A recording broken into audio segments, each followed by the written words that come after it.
So what's up guys, so ngayon lang tayo ulit nakabalik. Share ko lang sa inyo itong bago nating upgrade. Hindi ko masabi kung upgrade nga ba or nagsawa lang tayo.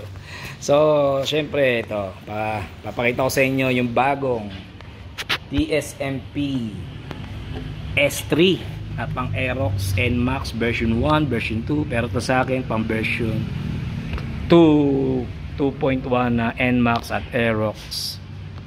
Yan. Ito yung bago nila na power pipe silent killer. Napakaganda. Ayan o. Oh. Heat guard pa lang, panalo na, di ba? Alam naman natin pag si TSMP ang gumawa, quality yan. Tsaka performance. Tayo una nagkaroon yan, guys. Bali na pagbigyan lang tayo ni Boss Kenneth gawa ng birthday ko ngayon, February 7, 2024. So, matagal ko ito inabangan. Kaya ulit natin si Boss Kenneth na mapagbigyan tayo ngayon. Parang regalo ko. Regalo kasi sa akin ng wife ko.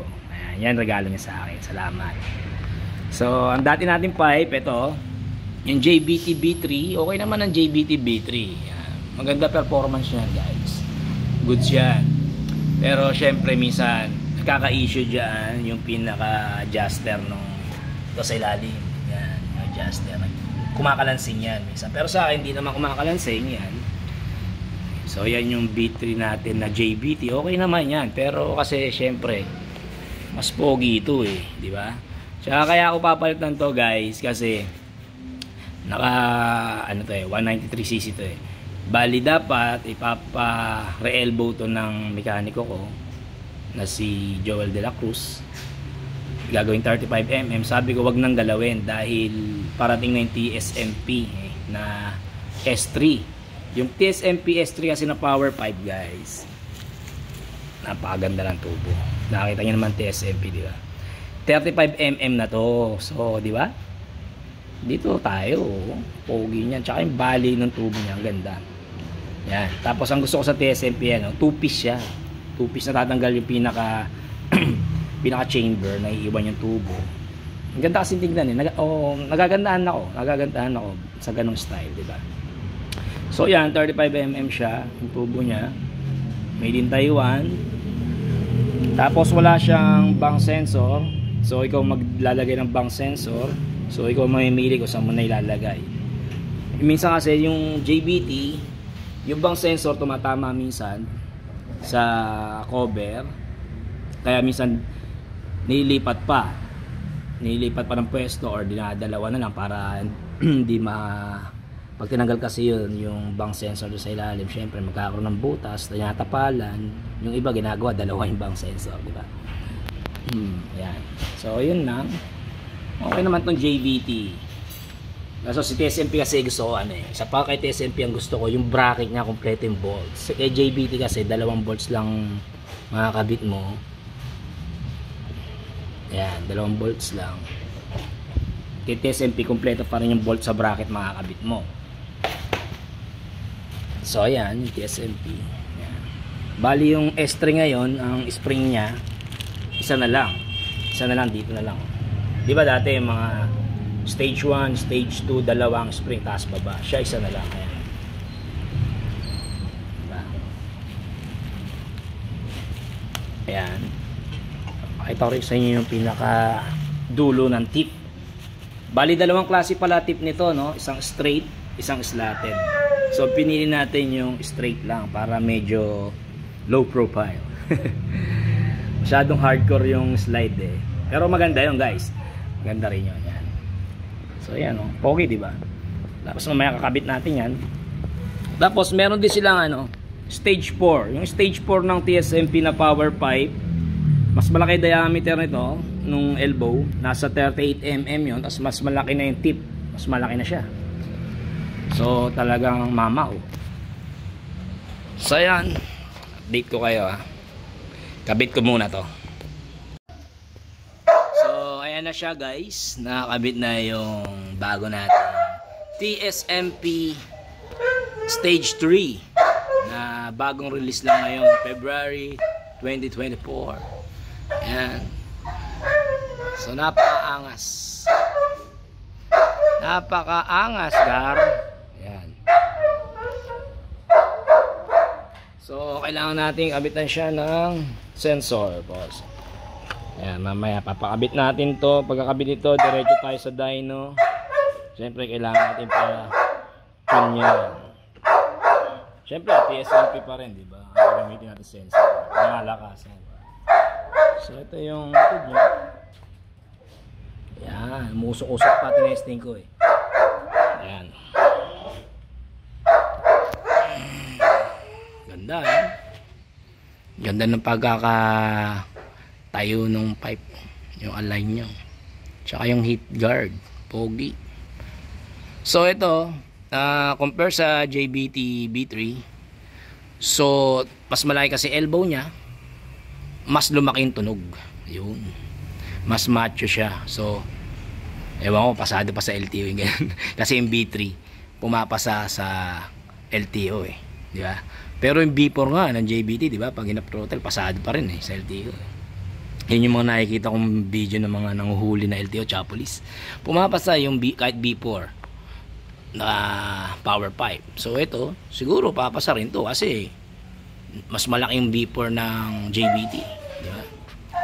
Pero yan, tsaka nung tinesting ko, mas para sa akin compare sa JBT B3, itong S3 ng TSMP, mas maganda to. Ramdam ko eh. Pero malalaman natin yan pagka na-tune na talaga. Tapos babiyahin natin sa linggo. Diba? Ayan. So yun lang guys. Tapos update ko rin kayo. Tingnan natin kung kaya pa mamaya pagka nasalang sa dyno.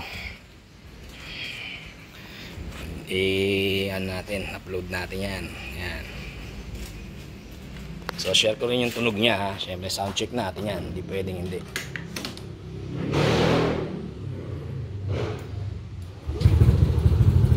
So yan.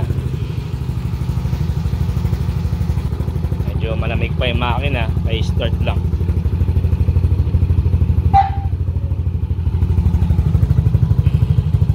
Mas buo yung tunog niya para sa JBT B3 na 28mm ang elbow. Ito kasi 35 na to eh. Tapos ito pag binili nyo may kasama, not sure kung kasama yung pinaka gasket sa exhaust. Pero kasi binigyan ako ni Boss Kenneth ng pasunod na gasket. Ingay na kaso natin. So ayan siya. Rev natin.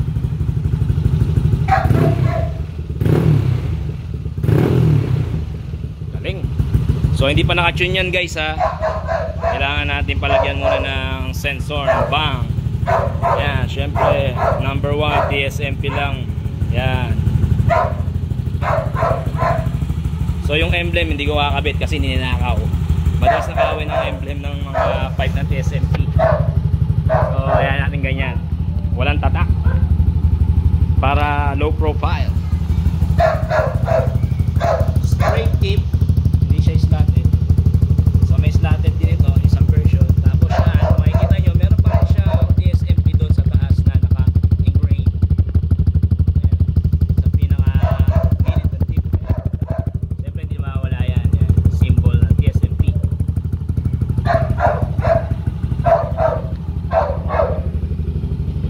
Tapos update ko rin kayo. Mag-upload din ako ng susunod na video about dito sa Brembo caliper natin na bagong install. Original yan, pero second hand ko binili yan. Pero hindi ako gumamit ng mga aftermarket na master.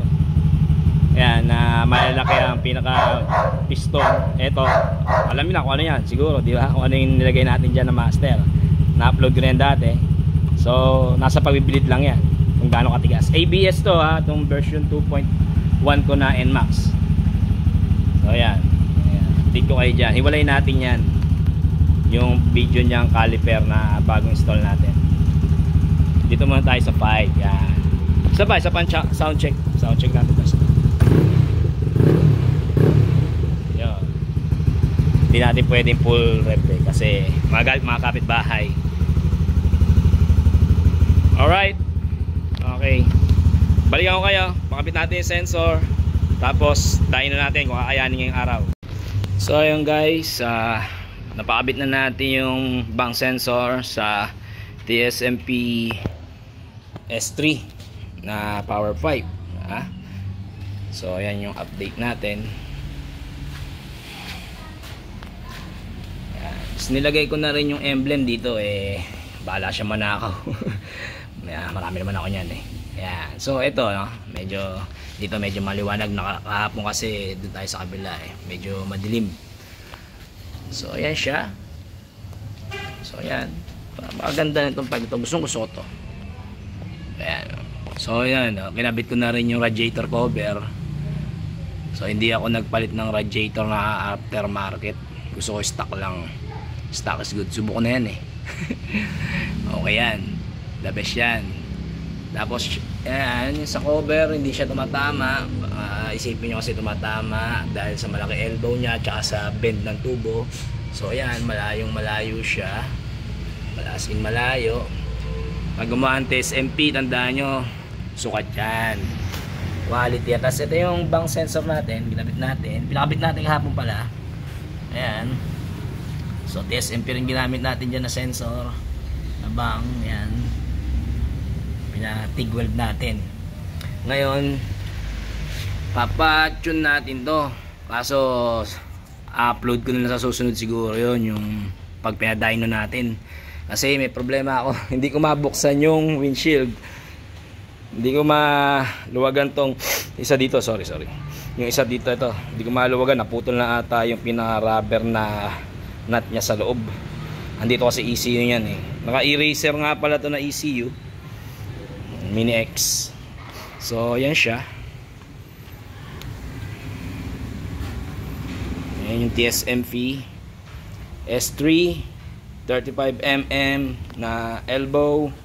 Tapos yung tip nya same lang sila ni JBT, same lang sila ng laki nito, 42mm ata sinukat ko hapon. Tapos yung tubo nga pala ni JBT, yung elbow nga pala ng JBT ko na tinanggal dito, hindi pala 28mm yun, nagkamali ako doon, sorry naman.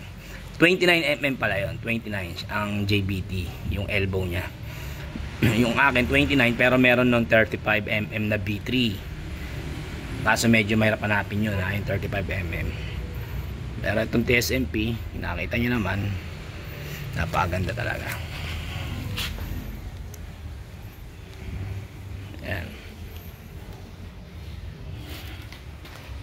yan siya.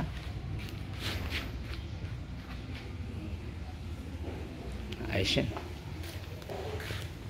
So next natin na-upload muna siguro ito sa Brembo na caliper na ang master natin ay stock ng X-Max.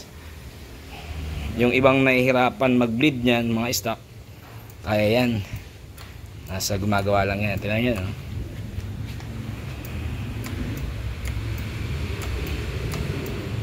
Marami nagtatanong sa akin to, paano ko na-bleed yung Brembo na 4-pot sa ganyang master.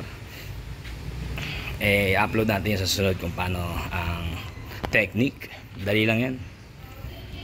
So yun guys, sa susunod na lang update ko kayo ulit sa bagong upload sa mga susunod na araw, pag sinipag tayo, tsaka pag natanggal natin yung windshield. Bumili pa kasi ako nung nung bolt nung sa windshield pamalit. Bali bakal nakakabit natin sa loob. Yung stock kasi rubber yun napuputol talaga, ilang beses na ako naputulan nun kaya ngayon decide na ako na bakal na gagamitin ko, hindi na stock. So yan siya. Ayan. Okay, thank you. Pala guys, pahabol sa mga gustong mag-order ng TSMP na mga performance na product nila, pwede nyo message sa Facebook. Reseller din tayo ni TSMP, taga rito tayo rin sa Valenzuela syempre. Ayun, message lang kayo kung ano kailangan nyo. Pag meron di okay, pero pag wala, sorry, mabilis kasi maubos mga product nila. So yun lang guys, message nyo lang ako sa Facebook ko, Joy Soriano. Okay, thank you.